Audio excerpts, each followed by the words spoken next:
Okay, so this video is a photo tour of the abandoned Milwaukee Road right-of-way between St Maries, Idaho and St Reggis, Montana.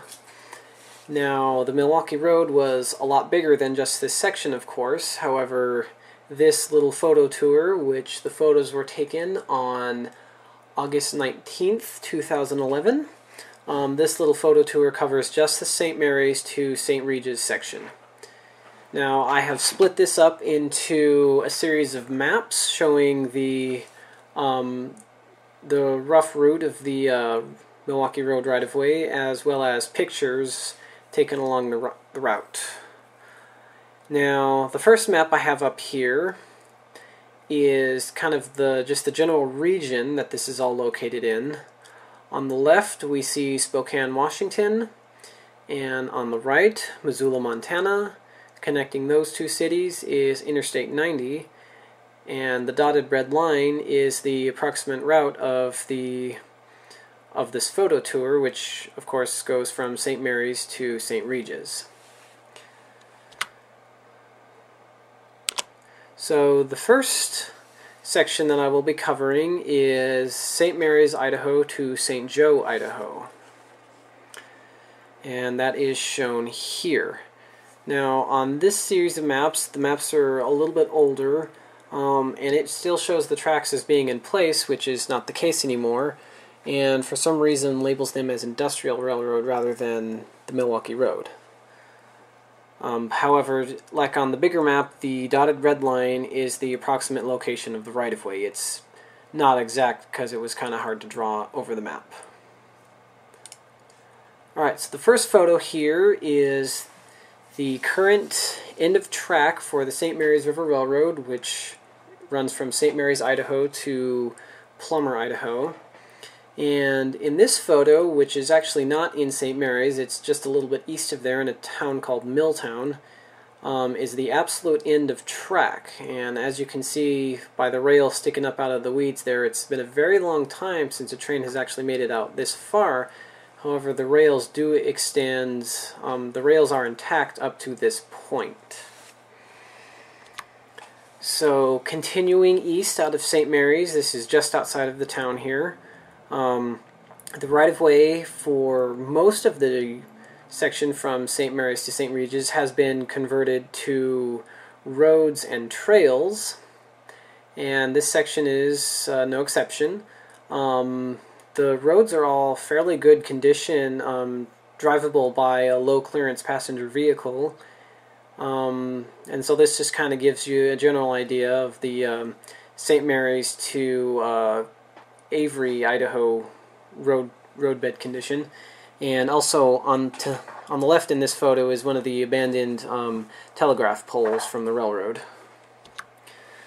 So continuing east out of St. Maries, we get to the first of many low wooden trestles, and most of these were redecked with new wood decking laid down for vehicle traffic. And 8 miles east out of St. Maries, we come to another wooden bridge.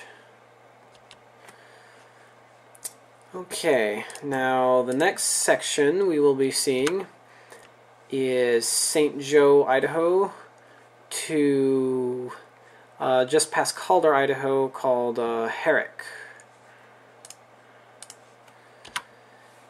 Now here is a cut east of St. Maries, and being that this is a maintained road, the cut is nice and free of any rock fall or landslides, anything like that. Here's a short wooden bridge that appears to be an old farmer overpass between St. Maries and Calder. Now, one thing that is very prominent along the St. Maries to Calder section is that there are a lot of new homes that have been built along the right-of-way that are accessible only from the right-of-way. Here is the driveway and garage of one of them. The road in the foreground is the old railroad right-of-way. And in this photo we see just how close proximity some of these new homes have been built to the old rail grade. And again, these are homes that can only be accessed by driving on the old rail bed. So about 12 miles east of St. Maries we come to a fairly long curved wooden bridge. And 18 miles east of St. Maries we come to a two-span through girder steel bridge that crosses the St. Joe River. Now this bridge, here's the builder's plate. It was built in 1908. And here's a look through the span of the bridges. And I apologize for placing my text where I did. It was the only way to get the text to be readable. The deck of the bridge is actually the original railroad ties with planks laid on top of them for vehicle traffic. Here is a little bit clearer picture through the spans. And here is a side view of the two spans as taken from the adjacent paved county road. And continuing east towards Calder, here is another wooden trestle. And continuing east, we come to a combination wood and steel bridge that crosses over a small creek.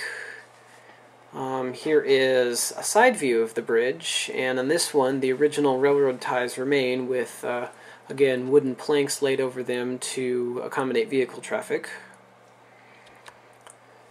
Now, near Calder, there is a short, about half-mile or so section of right-of-way that is blocked off and is not drivable to vehicles.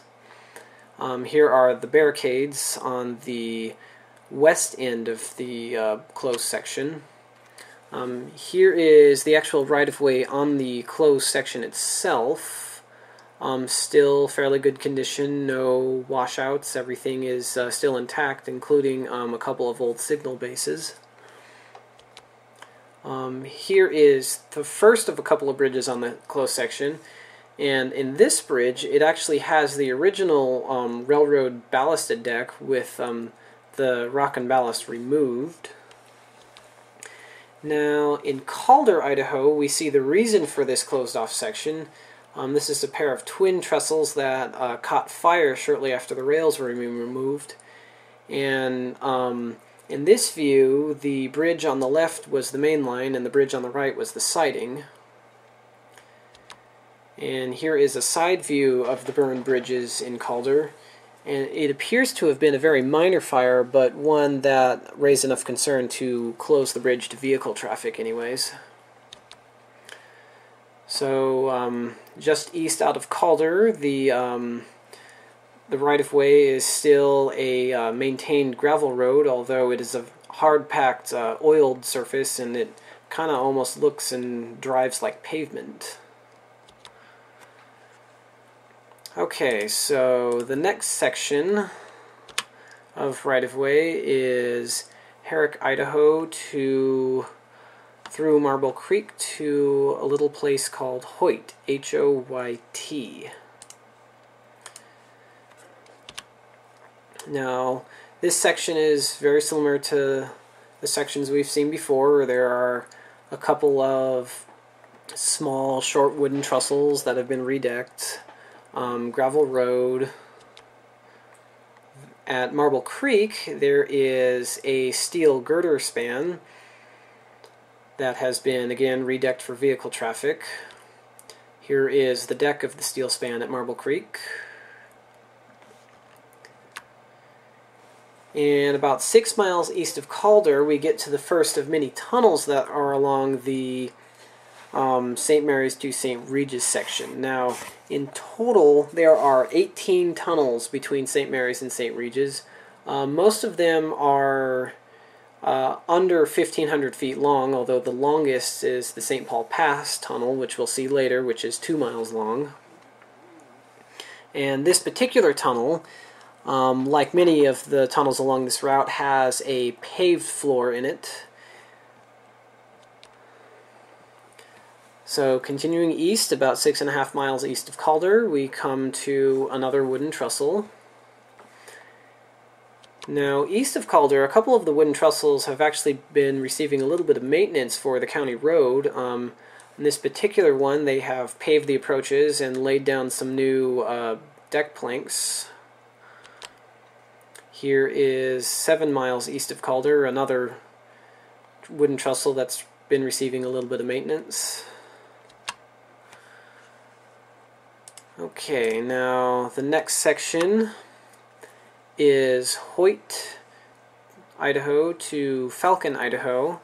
Now this covers the town of Avery, Idaho, which back in the Milwaukee Road days, Avery was a major rail yard and had a roundhouse and shops, and it was where the electric locomotives were changed out for steam and or diesel locomotives. The section from Avery, Idaho to... Oh man, I feel dumb for forgetting this. But Avery, Idaho into Montana was electrified.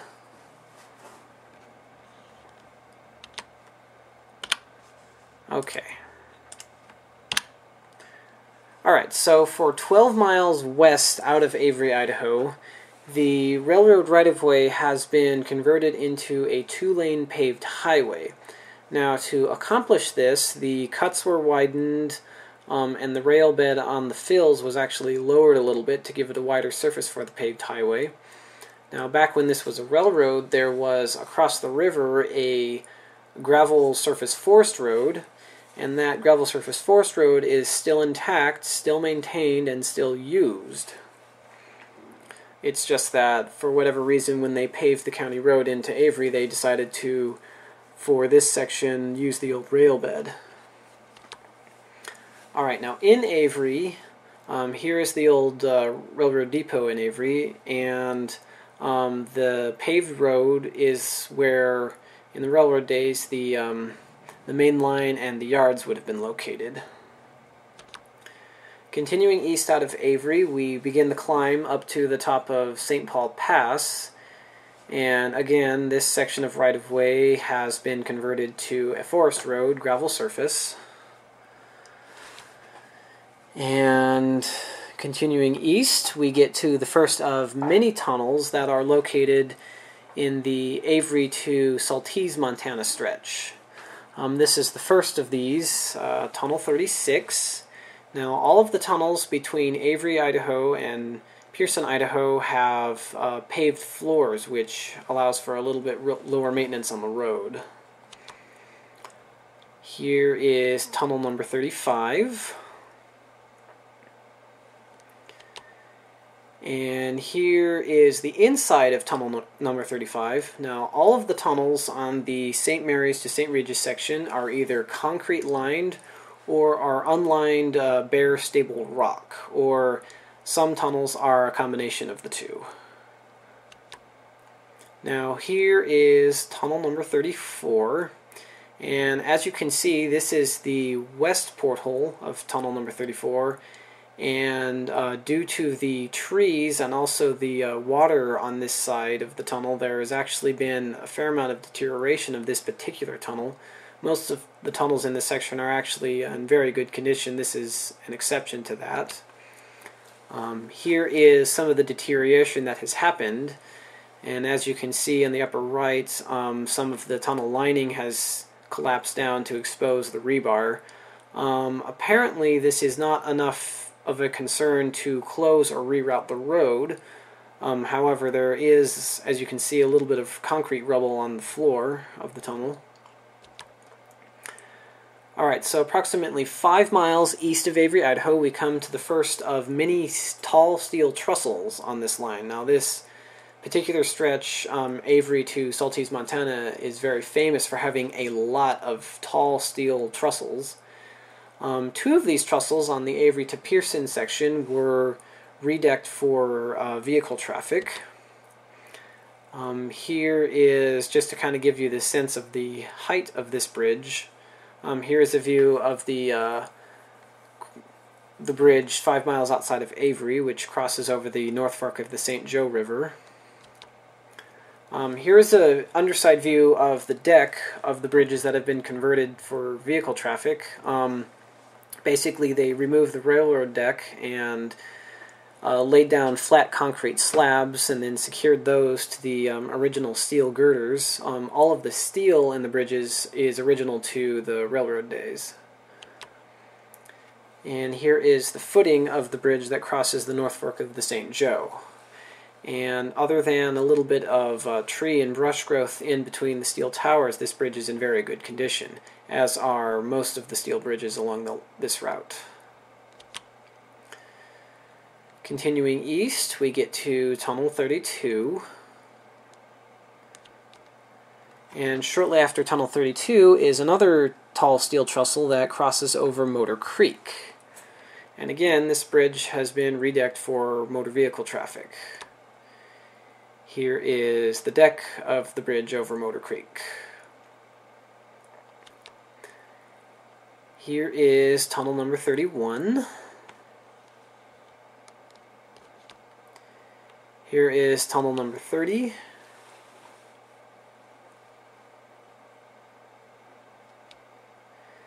And here is the start of the trail of the Hiawatha's Bike Trail, which runs from Pearson, Idaho to Rowland, Idaho, through the St. Paul Pass Tunnel to East Portal, Montana. Now, this particular section, as I said, is a trail, and it is a non-motorized pedestrian and bicycle use only trail. And so, since I wasn't able to drive on this section, I don't have very many pictures of this trail. However, most of the tunnels and tall steel trestles are located on the trail, which is why, of course, this section is the trail. At Pearson, there was a siding and a main line, and that space has been widened a little bit and converted into a parking lot for the trailhead. Okay, so the next section will be from Falcon up to the top of St. Paul Pass, which is also the Idaho-Montana border, and down to Saltese, Montana.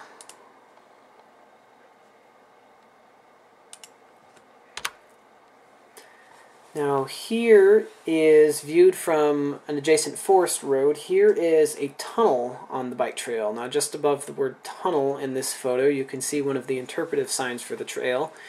And along the section that is the Hiawatha Trail, many of the snow sheds that were in front of the tunnel portals have been reconstructed. About 3/4 of a mile west of Rowland, Idaho, there is a very large washout that occurred back in 1996. What happened was there was some metal culverts that got clogged during a heavy rainstorm, and the water backed up kind of like a dam behind the fill, which wasn't designed to be a dam, and the fill washed out and left this large hole. Now, just beyond the fill, just to kind of give you an idea of the size of this, this photo was taken while standing on the old rail bed. Just beyond this washed out fill is a tunnel. And just beyond that tunnel is another tunnel that I was not able to get a picture of. The tunnel you see is in good condition and is still open. However, the second tunnel after that, which is tunnel number 23, I believe, is actually closed. The reason for it is that tunnel number 23, which is 377 feet long, is actually starting to collapse a little bit, due to the fact that it was built through a fault line, and in 1996, the same year as the washout, suffered a slight earthquake, which resulted in some of the concrete lining of the tunnel to start falling off into the floor. And when the trail was opened, it was decided that this posed enough of a hazard to warrant closing the tunnel permanently. Okay, now this photo is taken from the upper stretch of right-of-way near Rowland, Idaho, but this is looking down at the lower stretch near Falcon, and I really like this particular photo because it gives you a sense of the scale of this massive and wonderful piece of railroad engineering. This is one of the tall trestles along the line. This is Clear Creek Trestle, And you know, that trestle looks pretty small, but in reality, that bridge is 246 feet tall. And it just looks, you know, minuscule and tiny in this photo. So just, you know, gives you a sense of the scale of this railroad. Okay, continuing east towards Rolland, we come to Tunnel 21, which has a rebuilt snow shed on it.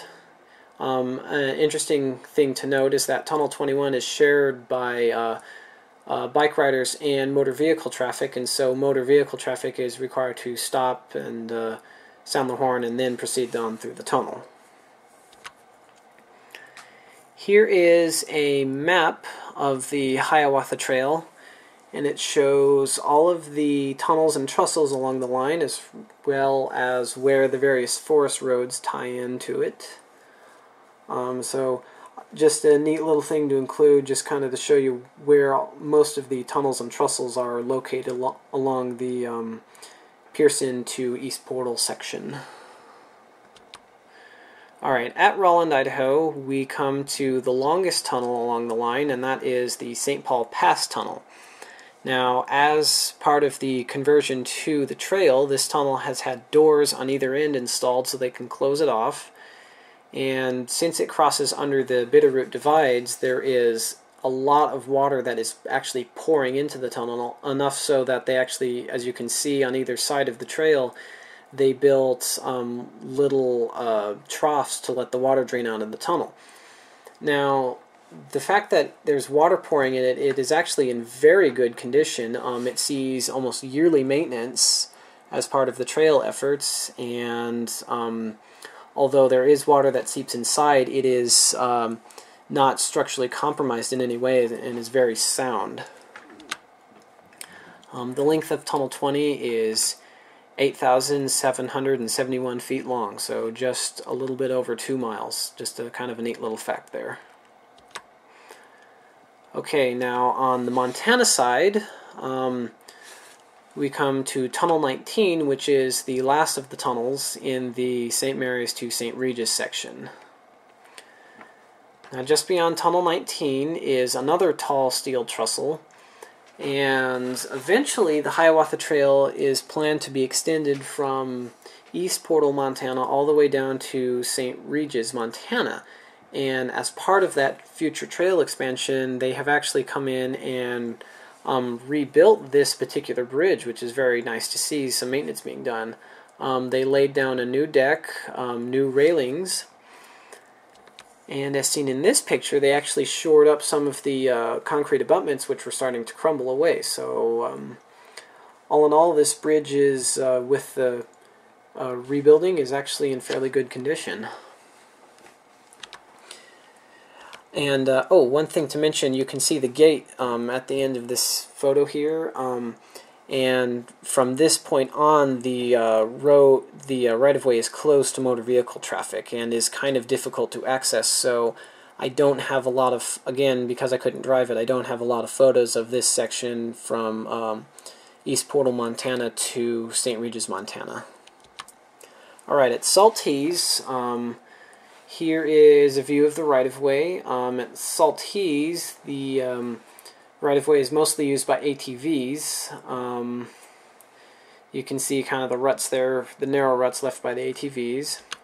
Saltese is the last of the tall steel trestles, and here's a view of the deck of this bridge. Now this is the only bridge along the section that retains the, well, actually scratch that. The bridges along the Hiawatha Trail retain their original railroad ballast deck, but they're maintained in good condition. This one is the original railroad ballast deck, which the Milwaukee basically used U-shaped concrete troughs and then filled them full of rock and ballast, and then laid just standard railroad ties and track on top of that.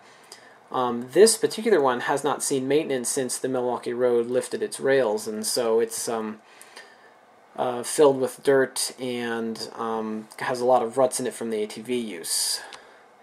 Here is a side view of the trestle at Saltese. And here is a view of the arched concrete abutments, which are very, very common to the tall steel trestles between Saltese and Avery. Here is one of the trestle footings at Saltese, and as you can see, with the road running next to it, it's been hit by cars quite a few times and has suffered a little bit of damage because of that. Okay, so the next section is Saltese to Henderson. And not a lot of photos because, again, it's difficult to access this section of right-of-way. However, all of the right-of-way is intact and in place.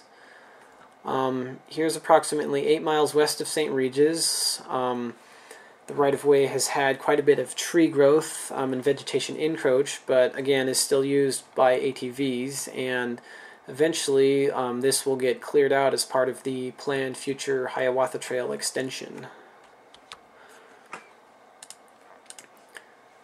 So the next section is the very last, which is Henderson to St. Reggis, Montana. Now here is the right-of-way at St. Regis. It has been gated off, and again lots of vegetation encroach, but all of the right-of-way is intact. I'm not sure who actually owns the land, but at least the right-of-way is still there. And this view here, the little gap in this bridge, that bridge that has a gap in it is the old Milwaukee Road, and then the current railroad tracks you see are the what is currently the Montana Rail Link, and this is the former Northern Pacific, later Burlington Northern, and now Montana Rail Link Railroad. And so this photo here just shows you the height difference in St. Regis between the Montana Rail Link and the old Milwaukee Road. And to the left in this photograph is towards Saltese and Avery and St. Maries. And to the right is towards Missoula, Montana.